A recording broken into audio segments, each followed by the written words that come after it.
بسم اللہ الرحمن الرحیم۔ السلام علیکم۔ وہ گورنمنٹ کے محکمے کا آفیسر تھا۔ اس کی بدلی لاہور سے کراچی ہوئی، بذریعہ ریل گاڑی اس کو کراچی جانا تھا۔ چنانچہ وہ اسٹیشن پہنچا اور ٹکٹ خرید لی۔ گاڑی جس لائن پر کھڑی تھی اس کو وہاں پہنچنا تھا۔ اس نے سامان اٹھانے کے لیے کلی کو بلایا اور کہا، بھائی میرا سامان گاڑی تک پہنچا دیں۔ کلی نے سامان اٹھایا اور صاحب کے پیچھے پیچھے ہو لیا۔ چونکہ وقت بہت کم تھا اس لیے صاحب تیزی سے پلیٹ فارم کی طرف چل رہا تھا۔ پیچھے سے کلی بھی سامان اٹھا کر بھاگا۔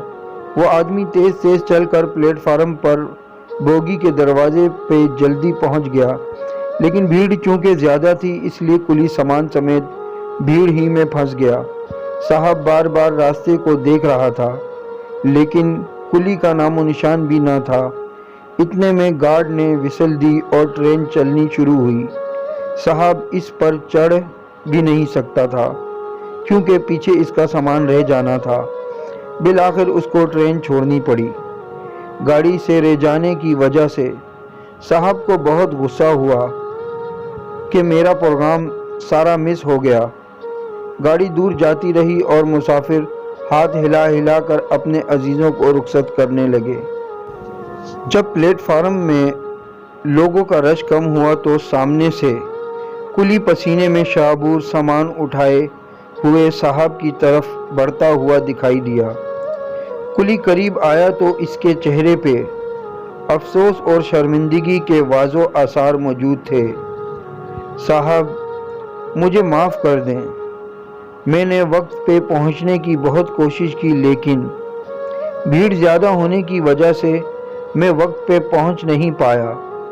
صاحب کو غصہ تو بہت آیا لیکن سوچا گاڑی تو ویسے بھی مس ہو گئی ہے، اب اگر میں اس کلی کا قتل بھی کر دوں تو بھی گاڑی نے آنا تو ہے نہیں، لہٰذا غصہ ہونے کا کوئی فائدہ نہیں۔ کوئی بات نہیں، اللہ کو ایسے منظور تھا تو ایسا ہی ہونا تھا، اس کی مرضی کو کون ٹال سکتا ہے۔ چلو میں آج نہ صحیح کل چلا جاؤں گا، صاحب نے پیار سے مسکرا کر جواب دیا۔ جیسے ہی کلی نے یہ سنا تو اس کے چہرے پہ بشاشت لوٹ آئی اور سامان اٹھا کر کہا، لائیں میں آپ کا سامان اٹھا لیتا ہوں، یہاں قریب ہی ریسٹ ہاؤس ہے وہاں لیے چلتا ہوں۔ کلی نے ریسٹ ہاؤس میں صاحب کا سامان رکھا اور باہر نکل آیا۔ کلی کو چونکہ علم تھا کہ صاحب نے کل پھر اسٹیشن سے جانا ہے لہٰذا وہ تمام رات اسٹیشن پر ہی رہا۔ اگلے دن صاحب مقررہ وقت سے پہلے ہی اسٹیشن پہنچا۔ سامنے ہی وہی کلی کھڑا تھا۔ اس نے بھاگ کر گرم جوشی سے ہاتھ ملایا جیسے کہ دونوں بہت قریبی عزیز ہوں اور سامان اٹھا کر کہا، صاحب آپ کی ایڈوانس بکنگ میں کر چکا ہوں، چلیں آئیں۔ کلی نے سامان سر پہ رکھا اور دونوں پلیٹ فارم کی طرف جانے لگے۔ گاڑی کے پاس پہنچ کر صاحب نے بٹوے سے پیسے نکال کر کلی کو ادا کرنے چاہے تو کلی نے لینے سے انکار کر دیا۔ نہیں صاحب میں پیسے نہیں لوں گا کیونکہ میری ہی غلطی کی وجہ سے آپ کی ٹرین مس ہوئی تھی۔ صاحب نے بڑی کوشش کی کہ وہ کم سے کم ٹرین کا کرایہ ادا کر دے لیکن کلی کسی صورت نہ مانا۔ کلی نے صاف کہہ دیا کہ آپ مجھے پیسے نہ دیں گے تو میں زیادہ خوش رہوں گا۔ کلی نے اس کو گاڑی میں بٹھا دیا، پاس بیٹھا، گپ شپ لگائی، پھر باہر آ کر کھڑکی کھولی اور صاحب سے کھڑا وہی باتیں کرنے لگا۔ کلی اس کو احسان مندانہ نظروں سے بار بار دیکھ رہا تھا۔ اتنے میں گاڑی سٹارٹ ہوئی تو وہ گاڑی کے ساتھ ساتھ چل کر صاحب سے باتیں کرنے لگا۔